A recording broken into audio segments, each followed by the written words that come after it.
Bias has become a bad word, and it's not always a bad thing. When we make it a bad word, it means we don't really talk about it, and it just persists under the radar. Welcome to Beyond the Playbook. My name is Dr. Janelle Abela. I talk about human interaction and learning theory, and today we're talking about bias. We're specifically going to talk about in-group and out-group bias because there's something that exists in everything that we do, every group that we're in, everywhere we interact with other humans, and it's something that we don't give a lot of attention to. And it's not a bad thing, it's just something that we do because we're human. When we talk about in-group and out-group bias, we can think about it as a natural developmental process. It's something that we see as creating our people, the people that we trust, the people that we feel safe around, and the people that are not quite like us are the people that we critique or we don't trust or we don't feel safe around.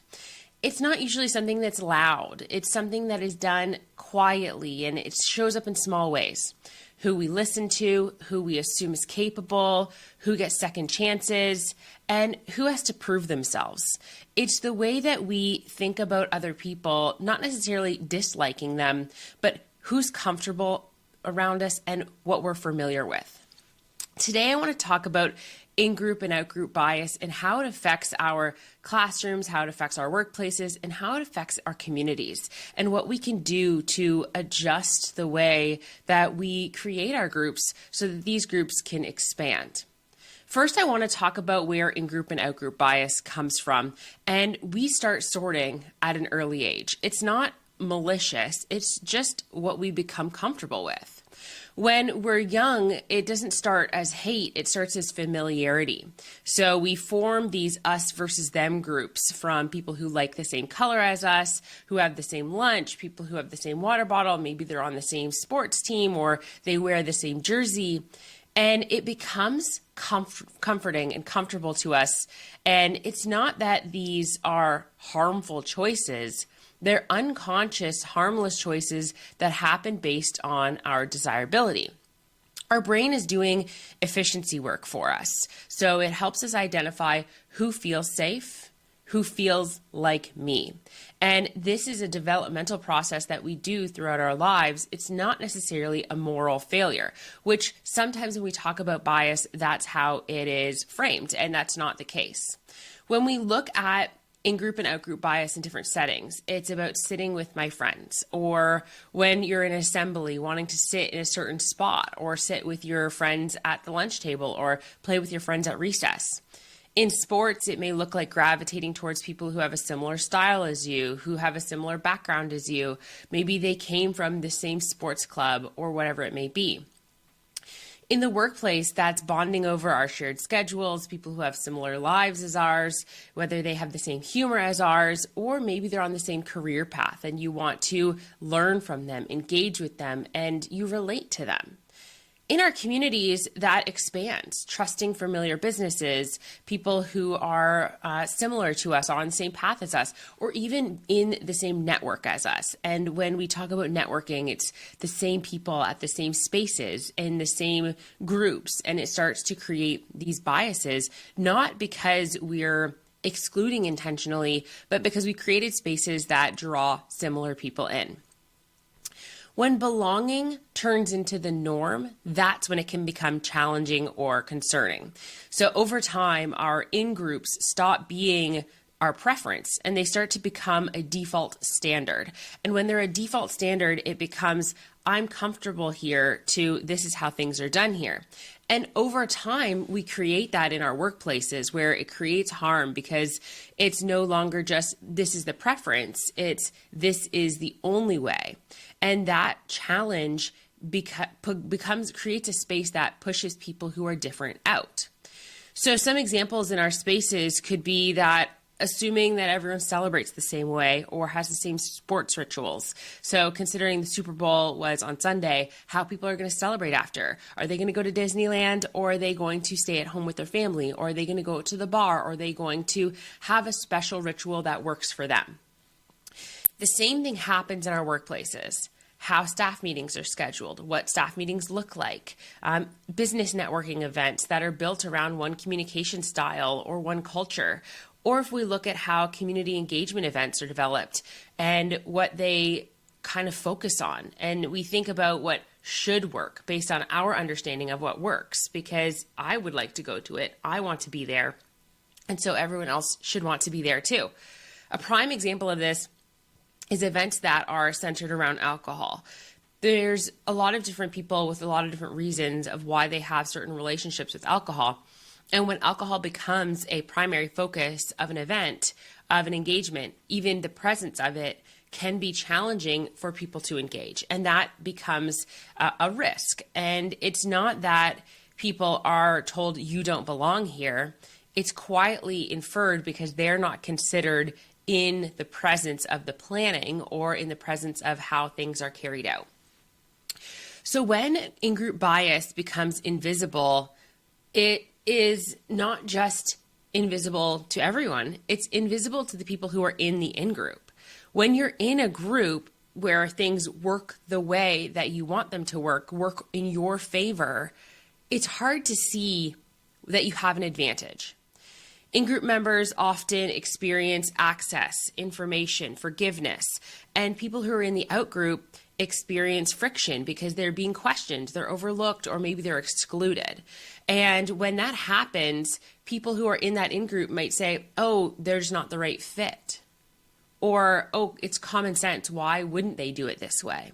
And we judge people more harshly who don't think like us. So whatever our truth and reality is, whatever our perspective of how things should be done, when people do it differently, it's not, why are they doing it differently? Why could their way be better? Why could their way be more effective? It's, that's not the way I'm doing it, and therefore it's wrong. And that subconscious perspective can affect the way that we treat people.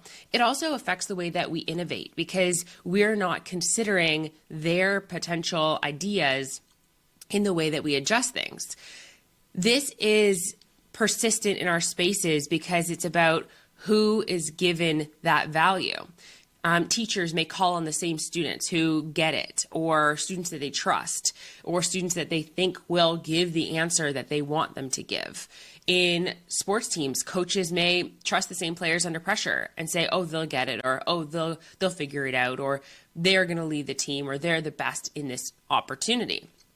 In the workplace, it might be looking like promoting someone who feels ready, or they're a perfect fit, or they have potential because they are like me. They follow the same journey I did, or I needed someone to kind of just give me a kick in the butt, so I'm going to give them a kick in the butt. It's going to happen the way that I think it's going to happen because of my bias towards them. In economic development, it's the same existence where funding circulates in the same familiar circles because people trust that they'll do things the right way, or they'll do something effective with it, or that they're going to follow the expectation of the funder or of the people making these decisions because they see that there's that potential based on their relation to that person, that bias that they have to that person. And bias isn't necessarily about having bad intent. In these spaces, when we're talking about in-group and out-group bias, it's about unnoticed comfort.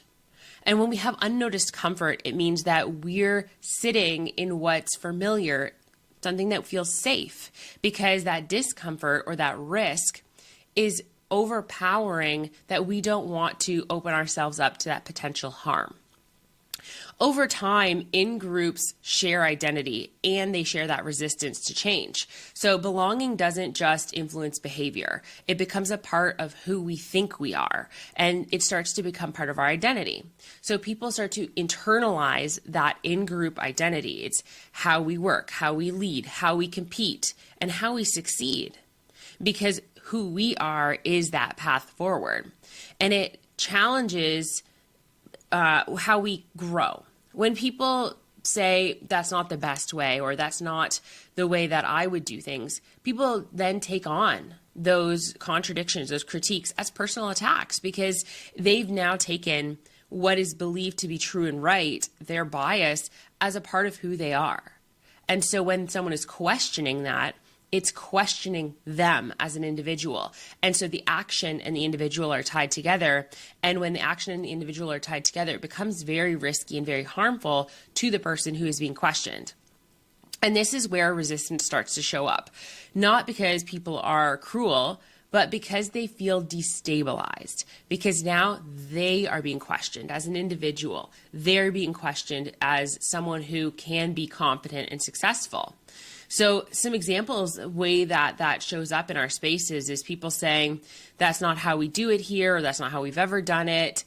They won't fit our culture, or we've tried it and it just didn't work, or you don't understand, you don't have the same experiences, whatever it may be. When we start to put our guards up and be hostile and be resistant to that change, that defensiveness is protecting our identity.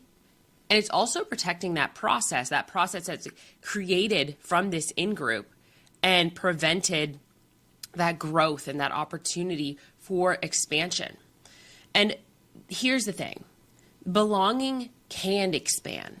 We can expand the way that we create in-groups. We can expand who is in that in-group. But it has to be very intentional. And to be aware of your in-group allows you to expand it just as much as to be aware of your out-group. So in-groups don't dissolve. They have to have widening, because you're always going to have preference and bias towards people who are like you. It's that safety, it's that comfort. It's the familiarity that is something that we want, because belonging is what we want. We want people to feel belonging. We crave belonging. And so we need to expand that belonging to more people, not remove it. We can't get rid of bias. We need to be aware of our bias. So the goal isn't to eliminate the group. The goal is to ask, who gets to be us and who decides?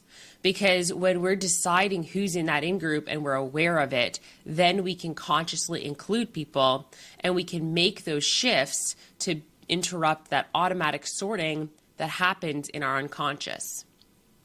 Some ways you can do that is so simple. Rotating leadership, developing leaders beyond their title. It's not just someone who's in a management position. It's giving everyone who's a leader the opportunity to contribute. Everyone's a leader, really, if we include their voices in a conversation.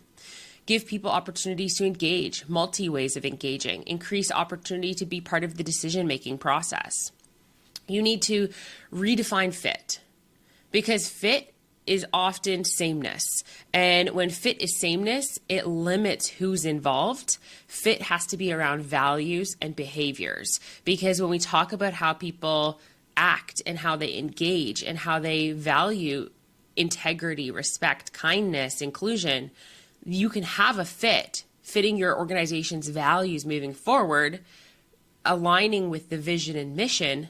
That doesn't mean that they have to be the same person. They have to be the same in likeness.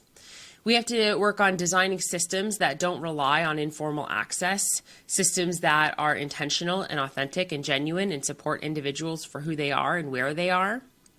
And we need to normalize curiosity over assumption. When we rely on our assumptions, what we think is going to happen, we create a very small circle, because that's what's familiar, that's what's comfortable.